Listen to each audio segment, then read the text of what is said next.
Submission. So I want to watch something real quick. Submission and healthy relationships. Now this is Dr. Taylor Burrows. We're just gonna watch this. This was 3 years ago. This is a doctor. I guess she's probably a therapist, maybe. But let's get into this, peeps. Since y'all are so afraid of submission, maybe a doctor can explain to you about submission. And I just want to say something too that I didn't really speak about too much. Well, let's just get into it. I'm not gonna say nothing. Let's just get into it, peeps. Hi, it's Dr. Taylor Burrows. Thank you for tuning into my video today. I want to talk to you about submissiveness in relationships.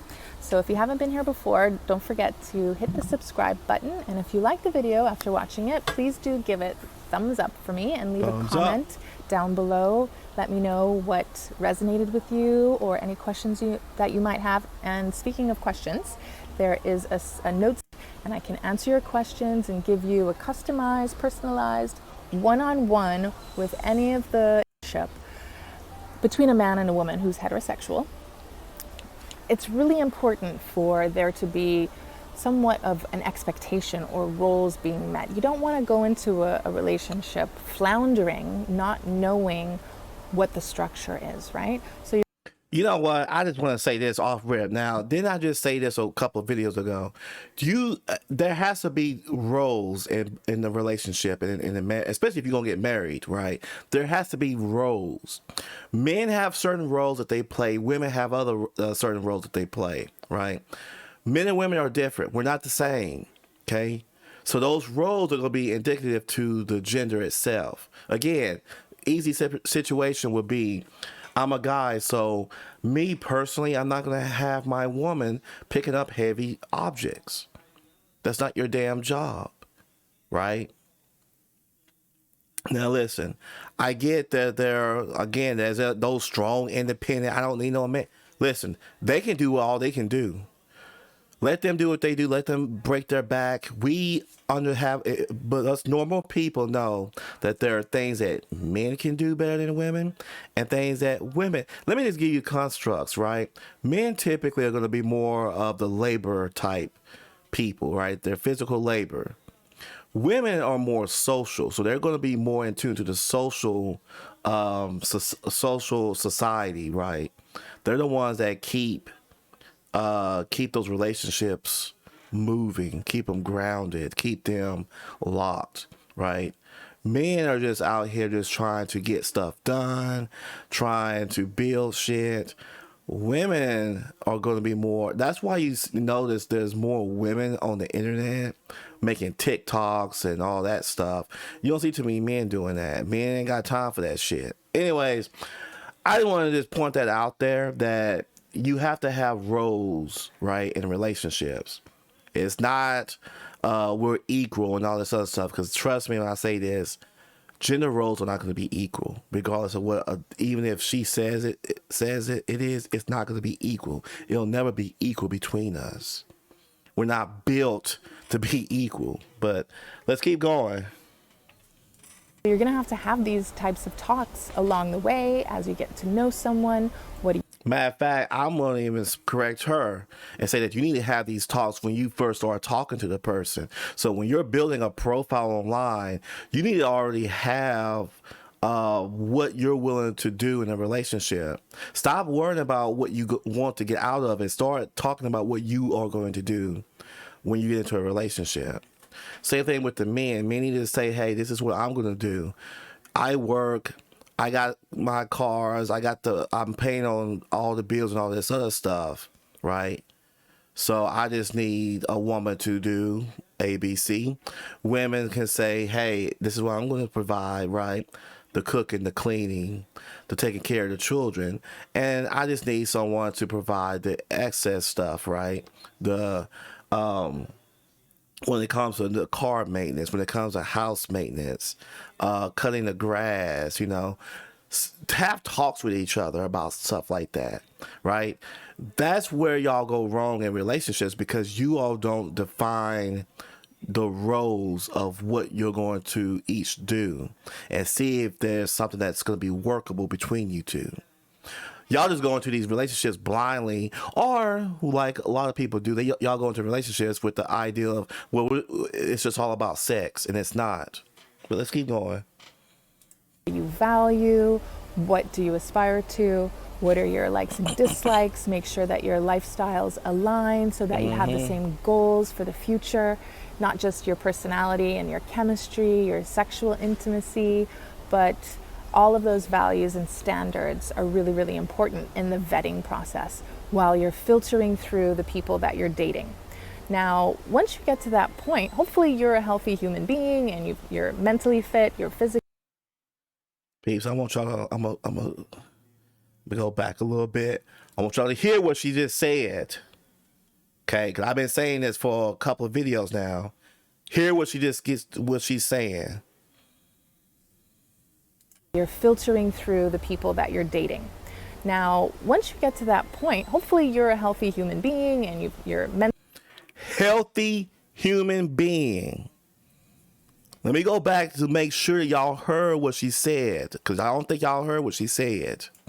Now, once you get to that point, hopefully you're a healthy human being and you're mentally fit, you're physically fit, and you're somewhat financially stable and you're able to bring a lot to the table, right? Man and woman. Very important that both parties are bringing a lot to the table. And so once that happens, you can start to cultivate a healthy relationship together, and the best types of relationships are going to be ones with the shared values. So let's assume that the shared values in this situation are ones where the woman is feminine and the man is more masculine.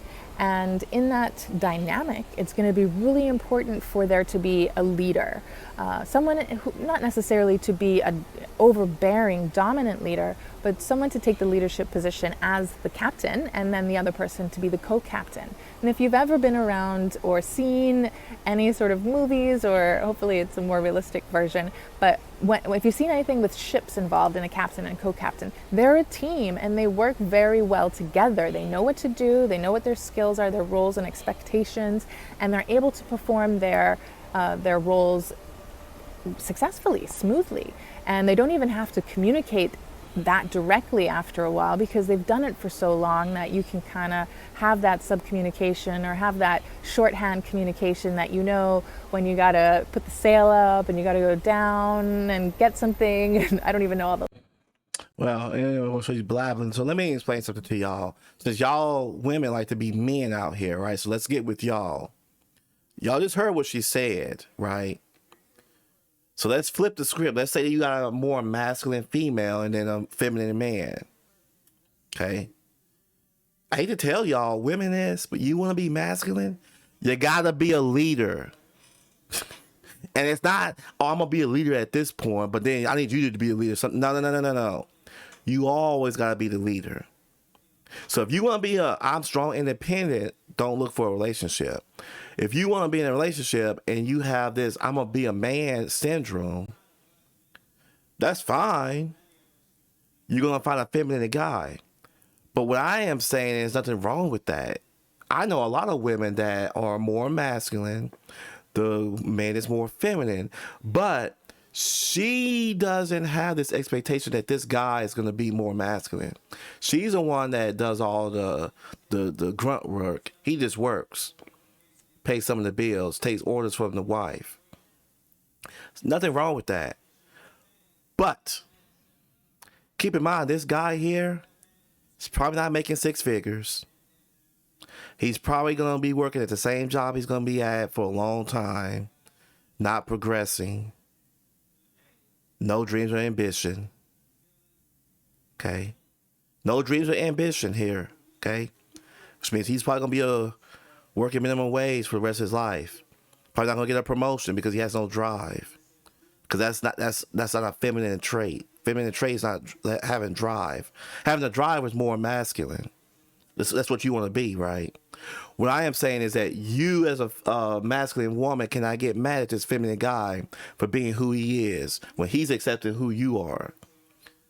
You can't get mad at him when he gets laid off and don't have no drive to get another job. You're just going to have to put the buckload and buck it up.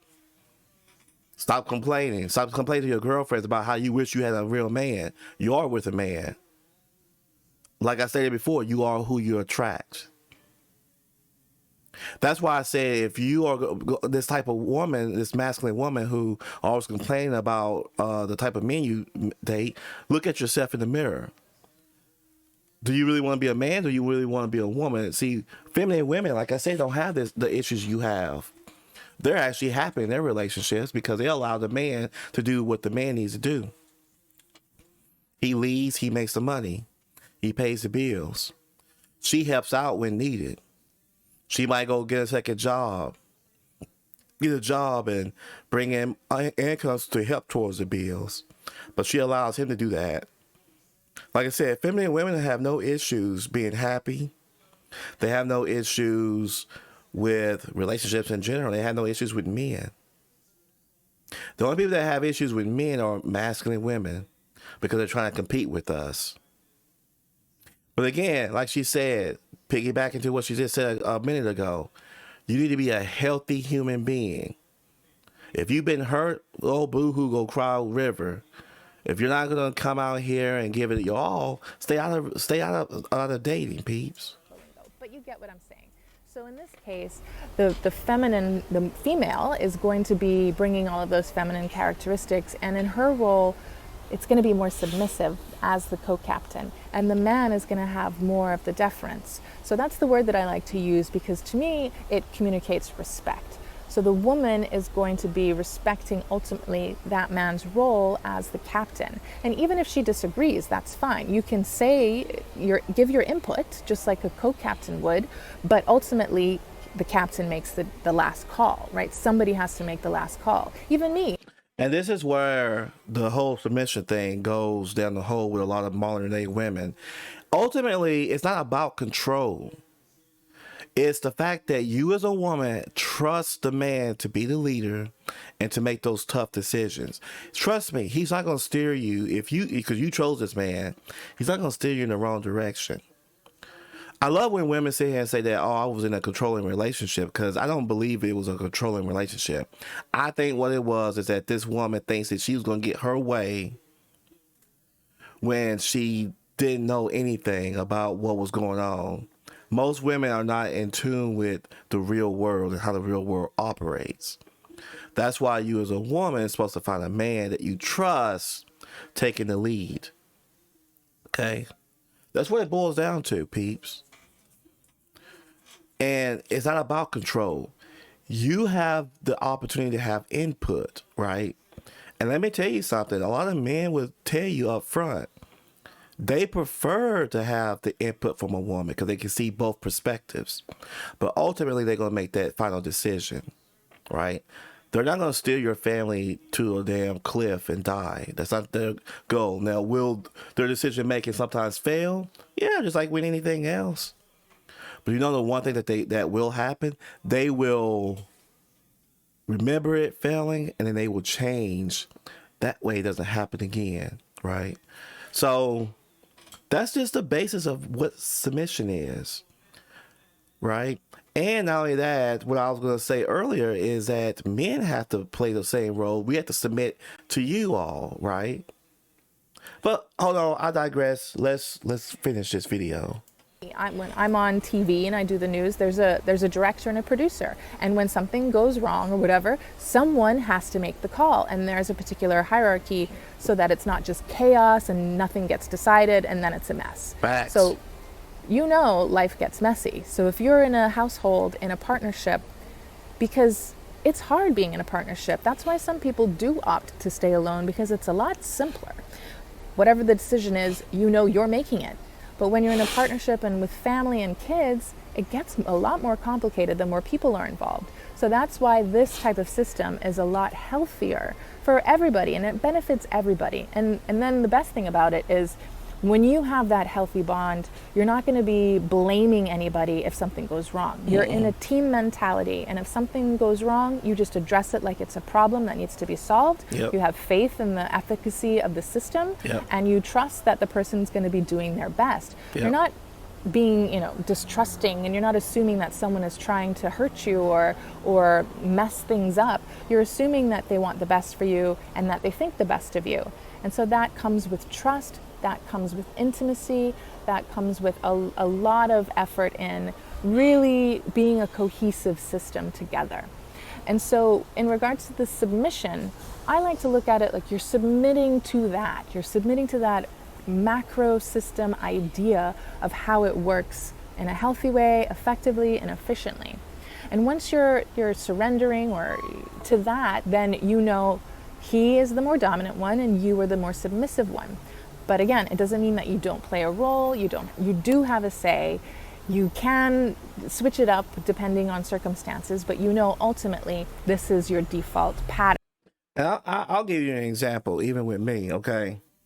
There's some men, and there's more men like that. There's probably more than just me. I'm sure there's other men like this, though, too. But for instance, there was a relationship that I was in where I was supposed to have been moving, right? Moving to the new apartment.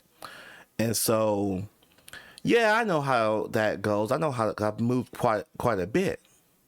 But I had a woman who was actually in property management, right? So I told her, hey, since I'm working and all that, since you're in property management, why don't you go out there and look for a place for both of us, and then get with me and we can do a walkthrough. And then I want you to give me your honest opinions, and the reason why I did that, I wanted her to give me her honest opinion about this stuff and go find the places because she's in property management. She knows how properties are. She knows what to look for. She understands the nature of the business, right? So she knows that if a property might be priced too much. She knows if a property is maintained well enough, or she knows what questions to ask because she's in property management. She knows that, hey, this property is a good property, but I don't think if something were to happen, I think our maintenance people wouldn't probably even fix it up.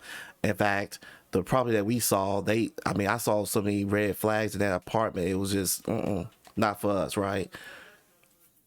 We will always allow the woman to sometimes take control and handle certain situations, handle certain tasks because they know better. For instance, if I know that you're a genius in finance, I'm going to have you take care of our finances, right?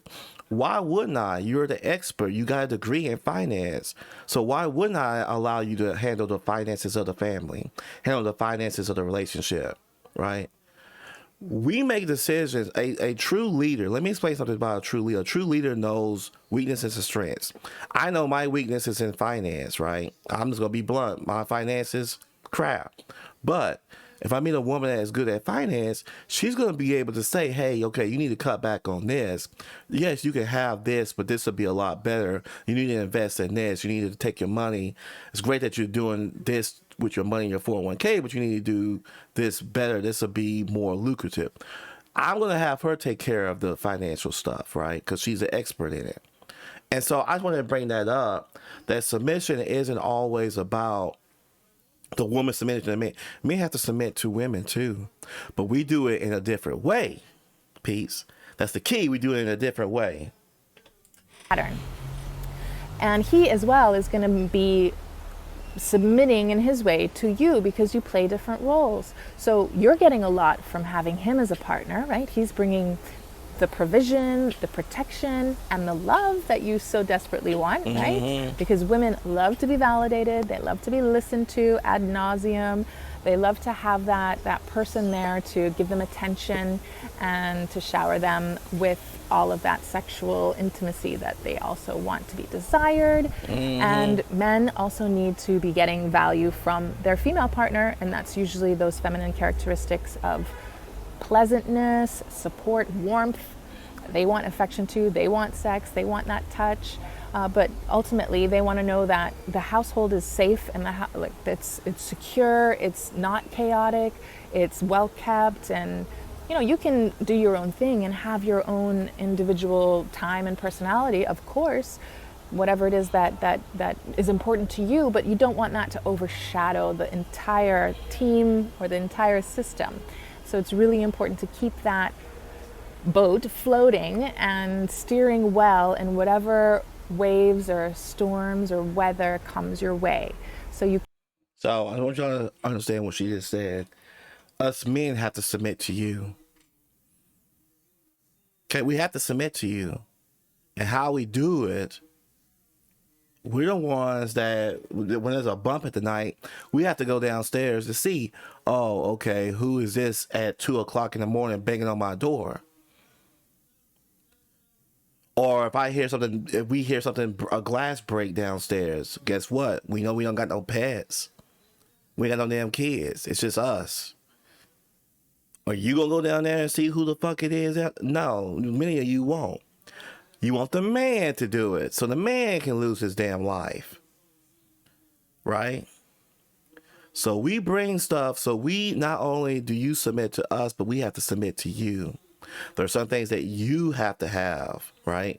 You need that emotional security. You need someone that you can just vent to and talk to about certain things, right? You also need that love, affection, that validation. See, men don't need validation like that. We don't need it. We just need to feel appreciated, but we don't necessarily need you telling us how good looking we are. We don't care.